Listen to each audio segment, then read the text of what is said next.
Hi, it's Steve. Today we're going to show you how to change the shutoff lever on your ice maker, and it's a really easy job. All we're going to need is a 1/4-inch nut driver. Let me show you how we do it. Now to do this repair, we'll need to remove the ice bin. So lift up on it, take it out and set it aside. If your model has a cover in front of the ice maker, we need to lift that up out of the way. And next we'll need to remove the bottom screw. It's located underneath that ice maker and that secures it to the sidewall. So use your 1/4-inch nut driver, remove that screw.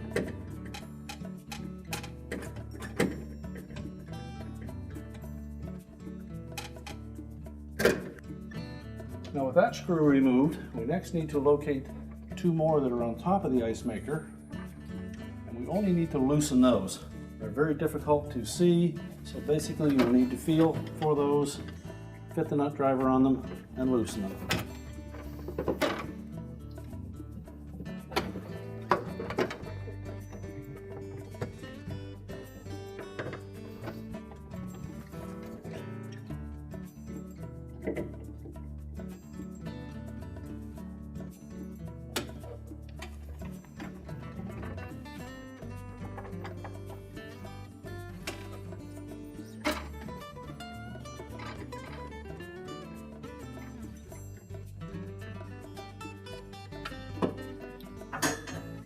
With those screws removed, you should then be able to lift up on that ice maker and unhook it from those two mounting screws. You can pull it forward enough to clear the fill tube at the back and to locate the wire harness connector. Now depending on your model, it may be an inline connector. Other models will have the connector at the front of the ice maker.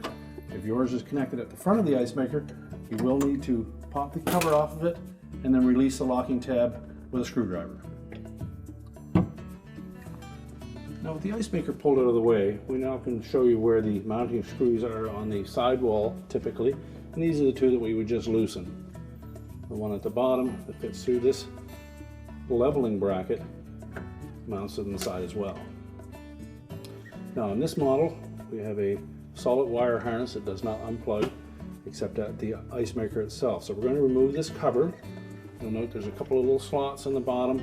We'll take a flat blade screwdriver and just pry those out a little bit. And do the same on the side.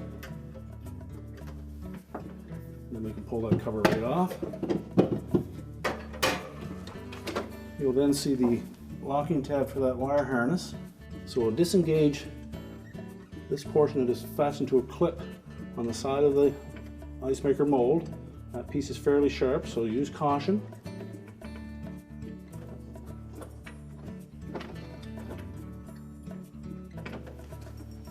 If need be, use your flat blade screwdriver. Just pry that out of there.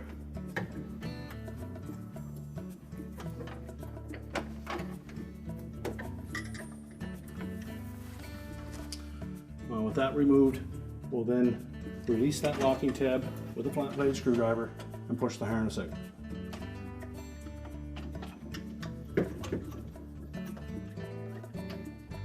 Just depress that tab. And slide the connector right out through.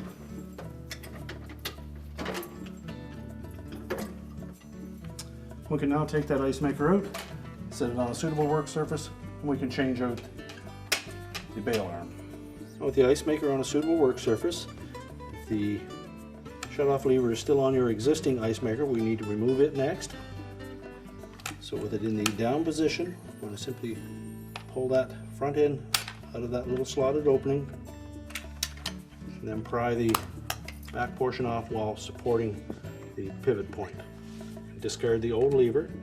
Now the new one may appear different than your original, but it is the correct part for your model. So we'll start by inserting the rear portion into the fill cup portion that has a little hole on the top. Slide that in. Then with the lever laying flat, we want to line that bent portion up with the opening at the front.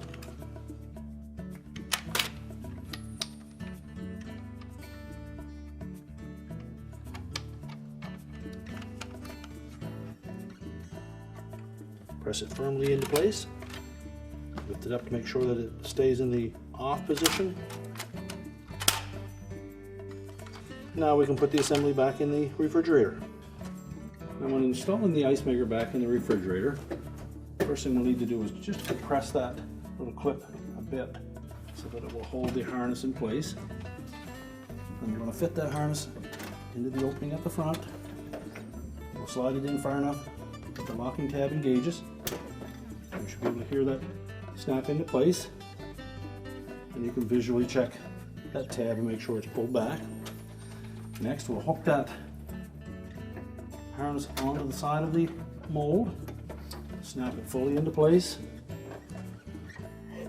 and then we're going to position it on the side wall so that these two slotted openings fit over the mounting screws, but also we need to make sure that the fill tube at the back fits into this fill cup on the back portion of the ice maker. So tuck that on first, pivot the ice maker into position, and then let it hang on those two mounting screws. We'll locate those with the nut driver and tighten them up. So next we'll put the bottom mounting screw in. Line that up in that bracket.